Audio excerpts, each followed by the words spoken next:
L'officiel vous réclame. Je suis là. Et elle est là. C'est magnifique. Et elle est là. Je suis toujours là. Et elle est là. Quoi qu'il en soit. Bonjour Fabrice. Mais Yacine, bonjour. Bonjour chers téléspectateurs et auditeurs de Zik FM et Sun TV.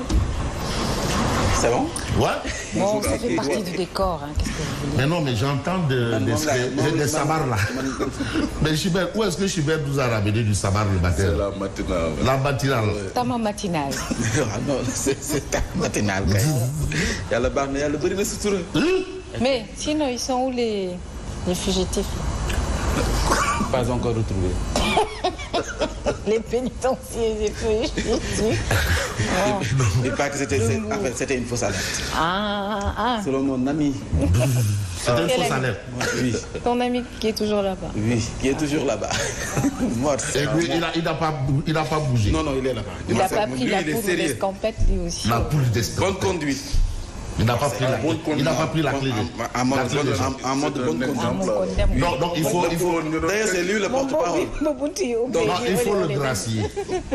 Parce que la bonne conduite, c'est lui le porte-parole. Gracier Morsec, s'il vous plaît, président de la République. Il faut gracier. N'oubliez pas. Morsec de la maison de correction. La maison d'arrêt de correction de Mour, Morsec. La maison d'arrêt depuis 2018.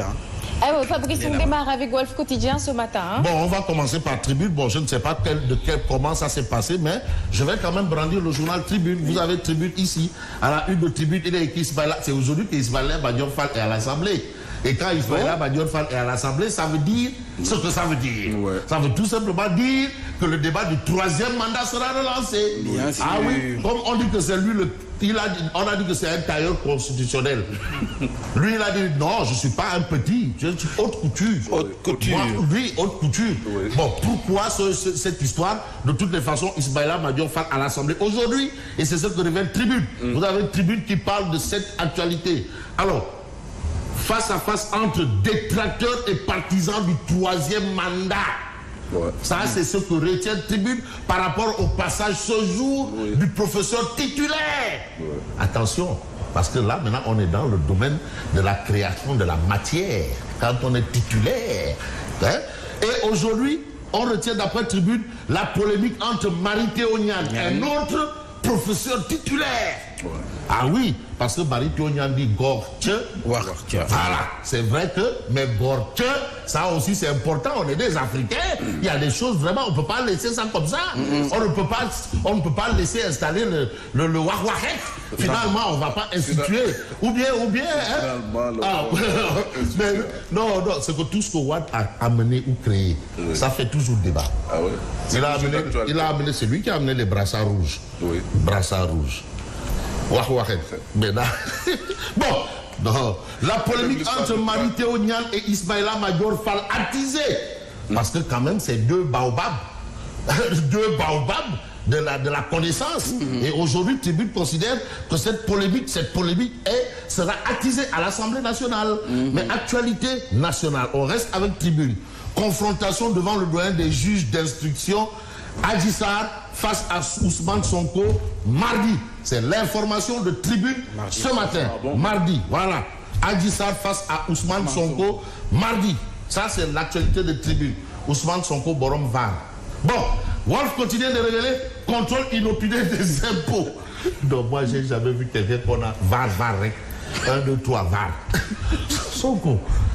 Non. Var.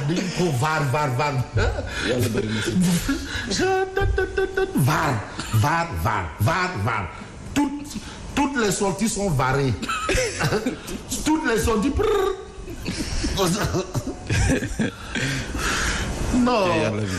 Non, ça c'est l'adepte du broc. Pros. Akbar. Bon, Wolf continue de révéler contrôle inopiné des impôts à la une. Le Wolf quotidien. Oui. Là aussi, c'est un autre gros problème. C'est-à-dire les entreprises sont asphyxiées, étouffées, pressées comme du citron. Ouais. Mais c'est compliqué. Mais je rappelle que nous, jusqu'à présent, nos comptes sont bloqués. Hein. Jusqu'à présent. Le groupe des médias, là, les comptes sont bloqués. Mais les rien. Attends. Si. Compte bloqué, ça n'a pas encore été débloqué. Et dans la presse, c'est là-bas, dans ces comptes que ça passe. Tout ce qui vient, hein? La CAP. Cap Fan. Yo, ça va. L'affaire là, c'est du Goumba parfois. Cap. Alors, c'est mon cap. Ou le ban cap. C'est mon cap. La coordination des associations. Coordination. Yo, ça va. Bon, les entreprises saignées à blanc. Ça, c'est ce que révèle Wolf Quotidien. Des entrepreneurs dénoncent un braquage fiscal organisé. Parce qu'il y a le mot organisé dedans. Braquage fiscal organisé. Mais ça, c'est un problème. Voilà pourquoi, tu sais, les entreprises ferment comme pas possible. Oui. Hein? Créer une entreprise, déjà, c'est se pendre. C'est compliqué. Alors qu'on parle de l'emploi des jeunes, on parle de l'employabilité. Tu sais, il y a des concepts là. Quand ils veulent manger de l'argent, séminaire sur l'employabilité, séminaire, colloque sur la potentialité de l'employabilité. Et le problème est toujours là. Dessan Abdoul Baji, quand il était Premier ministre, il dit on a utilisé 6 milliards pour tuer les moustiques au plan Djahaï. L'affaire des phytosanitaires, 6 milliards. Il dit il faut blaguer. 6 milliards. Mais 6 milliards, c'est pour tuer les moustiques dans toute l'Afrique. Bilan du premier tour, 16 étoiles qui ont brillé à Doha, dans le Sénégal. 16 étoiles. Edouard Mendy, des gants de fer retrouvés. Khalidou Koulibaly, capitaine courage. Youssouf Sabali, la force tranquille. Gana Gueye, la boyeur. Ismaïla Sarr, le TGV. Non, on dit TER. TER. Alerte santé, le palu signe son retour à Dakar. Il y a une épidémie de palu actuellement. Boussaf Sap, tu dis que non seulement il y a un moment métier, pas lui le dé. Ça veut dire non, demande tout le coup, c'est douleur de l'hôpital. Oui, il faut aller à l'hôpital.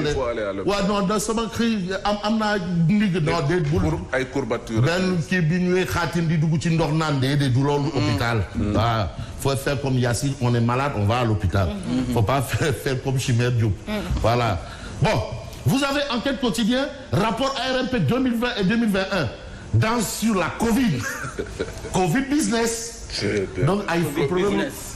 Macaroni, tout Covid là. Mais la Covid là a engraissé des gens. Et les soucrouni. Tout ça là, c'est dedans. C'est clair. Bon, la PNA et le ministère de l'Éducation nationale épinglés sur les marchés de la Covid, le ministère de l'Éducation nationale. Non, on ne va pas me dire que Grand Tchouks aussi. Non. Quand le Fonds 6 et certaines collectivités locales défient l'ARMP. Ça, c'est ce que nous livre Enquête quotidienne ce matin. Mais ce matin, on peut lire distribution de semences, engrais et matériel agricole. Les députés dénoncent les loups. Les loups. Voilà, les loups. Et puis... Libération. Si on voit... J'ai envie de prendre quand même le témoin. Ok. Parce que l'actualité, c'est important. Faculté de médecine de l'UCAD. La guerre des chairs fait rage. Ah oui, la guerre des chairs. Près de 250 professeurs agrégés en quête de titularisation. Agrégés. Agrégés. Attention, c'est pas... Kabiru Mbodj là. Mbodj, qui couche à ce Mbodj? Kabiru Mbodj. Qui? Mbodj, syndicaliste. Dambodj.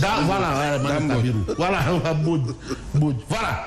Près de 250 professeurs agrégés en quête de titularisation. Les universités de Thiès, Ziguinchor, Saint-Louis et Bambey désertées. La situation est là. Il y a des problèmes. Mais attendez, les gens pensent que le problème c'est Yokouté ou Tchep. D'accord, c'est important. Mais la science, attention. L'éducation. Mais c'est la première fonction ou première fonctionnalité de la religion. Enseignement, éducation. Même Dieu, il sait que c'est là-bas que tout passe. C'est Dieu, c'est divin même, divin. Alors, on peut voir Libération. Magouille en série. Non, les gars ont fait fort. Là, il a audit 2020 et 2021 de l'ARMP. Magouille en série. Puma, DER, Poste, Ville de Dakar, collusion frauduleuse au corps du secrétariat général du gouvernement, mairie de Ziguinchor, Pikine, La Géroute. C'est le secret défense qui revient. Ça a chauffé. Les gars ont fait trop fort. Bilaï walai. Si on prend l'exemple de la DER. Voilà, la DER. Puma. Les marchés passés par entente directe classés aussi secret défense. Aïe, non, you again. Le cabinet Atepa bénéficie. Atepa. Le cabinet Atepa. Le cabinet Atepa. Voilà. Bénéficie d'un gré à gré troublant de 715 millions de francs CFA. Le cabinet Atepa. Boudjabi Atepa. Voilà, 715 millions de francs CFA. À la poste, Abdoulaye Bibi Baldé cache les documents comptables et financiers aux auditeurs. Non. T'as un nouveau document.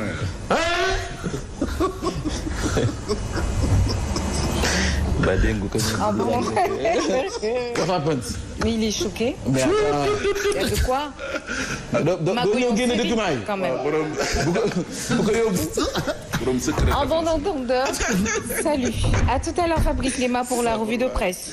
Et tout de suite, nous passons au journal.